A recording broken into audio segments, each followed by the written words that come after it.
All right, hopefully you had some great time to go look up Montessori education and look into Libertas Montessori School in Memphis. But if you didn't get a chance to look at the Libertas part, we're about to get some more information, so just hold on. So, excuse me. So when we were talking, you were speaking about this idea of wonder, work, and love, and that made me think about Teach for America's vision of one day. Like all of us that did the core, all of our alums, we are united by this idea of like one day all children will have access to excellent education. And so I always ask my guests, what is their vision of one day? And I feel like I kind of got your answer already with you being steeped in Montessori, but you can give us your answer and talk about wonder, work, and love too. Yeah, absolutely. I think that becoming a parent has really shifted my vision of one day. I think than it was when I was first in the core, when I was younger.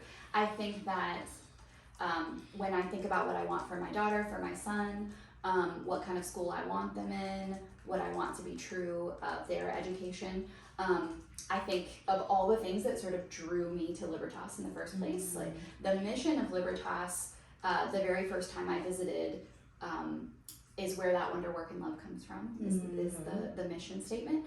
And it is that we are a school for human flourishing. I really love those words, for human flourishing.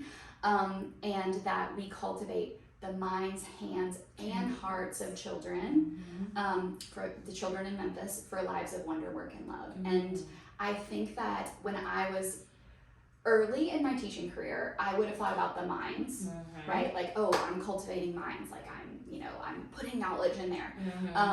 And that would have probably been it, just the minds piece. And at Libertas, we know that children are whole children, right? They don't just have minds.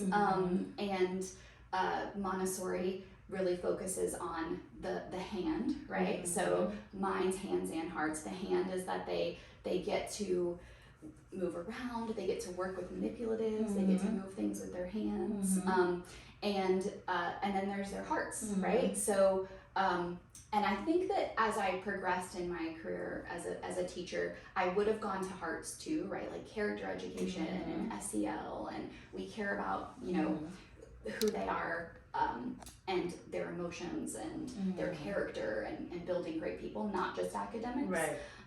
But it's really the combination of those things, the minds, the hands, and the hearts, that is really when I connect it back to my vision as a core member of one day. Like one day I would want all children to have an education that wasn't just about test scores, but was about human flourishing. Yes.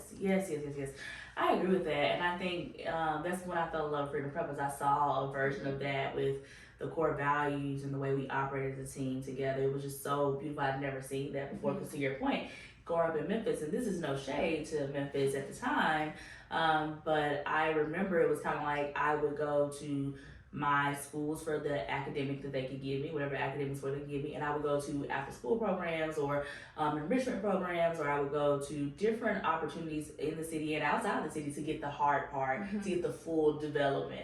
And so I think what I love about Libertas is that we get both of those things together. We get the experiential learning, we get the academic and the intelligence and pushing the mind, and we also get the idea of community and love and heart, and that we all are connected. I mean, it's just so beautiful. You have to go see it if you haven't seen it. So we have that, but Montessori, but I feel like there's something else here about your specific vision. Is it just Montessori? Is it something about Libertas? Is there something else specifically that really is driving you? Because I feel like you're not just teaching right now, you're doing something else amazing. Yes, yeah, I'm excited to share that. So I came to Libertas after having been a secondary teacher. I'm like you, I'm used to middle schoolers, used to high schoolers. And showing up in an elementary school is a bit of an adjustment. I feel the same way about the 4-year-olds. I was kind of like, what is this? I'm used to big kids. And I've loved being there and developing and learning about Montessori, but I have really missed that age group that I was called to. Those middle schoolers are the best. They are the best. I know we're sort of rare, those of us who like middle schoolers. We are. So what's exciting is that I'm getting to put my love for Montessori and my love for middle schoolers together, because Libertas is opening this fall our first 6th grade class. Oh my Yeah, goodness. so we're going to yay! be 6 through 8. So now, with our elementary school combined, pre-K all the way to 8th grade. That is so amazing, y'all. Let's get it going in the chat. Let's give all the congratulations and all the love. If you know anything about starting something and building something, you know it's got to be hard work. It is hard work. And that's just amazing that y'all are able to get that to happen. Oh my goodness. It's very exciting. And we're really excited because it's really our families who have been pushing for it. So, we've had a few 5th grade classes who have left, and families have had to go look for another middle school, and parents have just been begging for a while now, and it's been heartbreaking to have to see them go, and so many of our middle schoolers were going to, they're from Fraser and they're close by our school, but then when they were looking for middle schools, we're choosing schools outside of Fraser. So we were really losing our students, they're going elsewhere. And we really wanted to provide an excellent middle school education in their neighborhood. I love that. And so the middle school is starting 6th grade. Yes. It's so exciting. So that's another shift. I think y'all are getting the theme here. This whole thing is about shift. But so how have you shifted, and you're going to be leading the school? Yes, I'm going to be the middle school director. So how are you shifting now in that role and getting yourself prepared for that? This has really been a planning year. There has been so much that's gone into what does that mission of wonder, work, and love, and what does Montessori even look like for older children. If you go back all the way to the writings of Dr. Montessori, they are really mostly about younger children. There's a whole lot about 3 to 6 year olds and a little bit about 6 to 12 year olds. But what she wrote about adolescents is pretty small. So there's a lot of thinking about what does our version of Montessori look like as it continues on, as children get older. So it's been a year of really taking my experience from other places with adolescents and thinking about what does that look like in our environment of wonder, work, and love. What does it look like for to develop the mind of a middle schooler? I'm pretty familiar with that. I've worked at a lot of schools. I've been a director of curriculum instruction. I feel like we've got that covered, right? But what does it look like for an adolescent to work with their hands has been a big question, because when they're little, in my daughter's class, they're picking up work off the shelf. They're working with a lot of small manipulatives. That's not what an adolescent needs anymore, right? So Maria Montessori talked about how you go from the concrete to the abstract. Well, by the time they're in middle school, they're mostly working in the abstract. They can do their math problems on paper. They don't need little beads anymore to help them, right? And at the same time, they still crave working with their hands. I think any of us who have worked with middle school students can picture them fidgeting in their seat and wishing they could get up, move around, do things, make things, and not be sort of confined to only work of the mind, And so there's been a lot of thought going into that. And what I'm very excited about in the planning is that our students will do what we're going to have sort of call a manual arts class. You have the fine arts.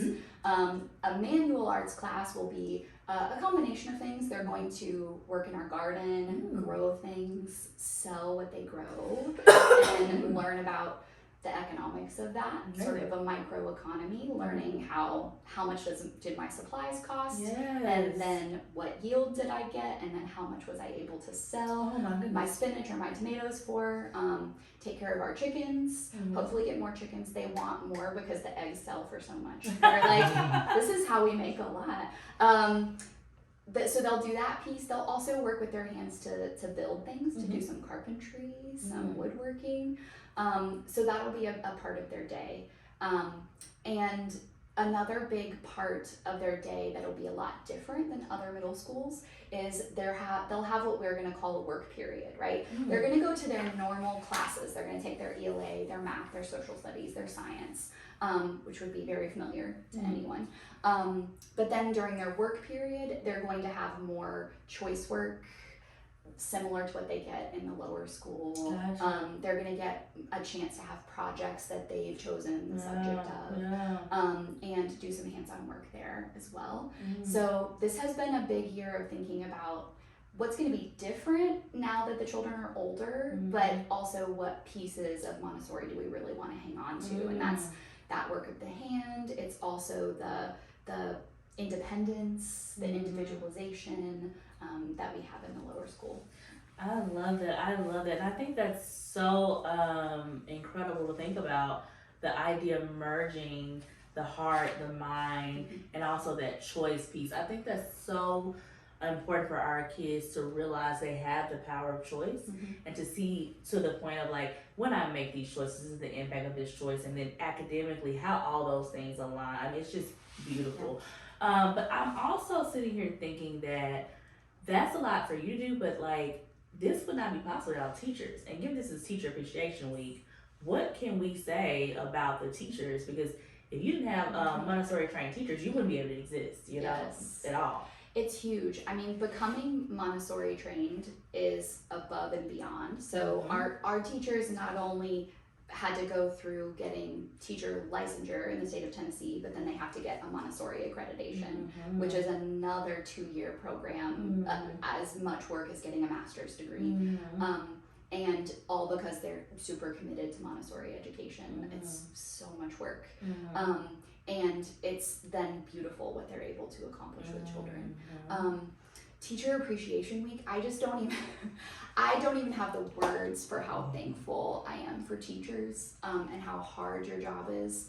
And what I'm really excited about as a middle school director is that I'm going to have one foot in the classroom still, because I think it's so important that we all remember that that's where the real work is. That's where the real work is. And that anything else we're doing is just to support that and to help teachers thrive. Because if teachers are thriving, students are thriving.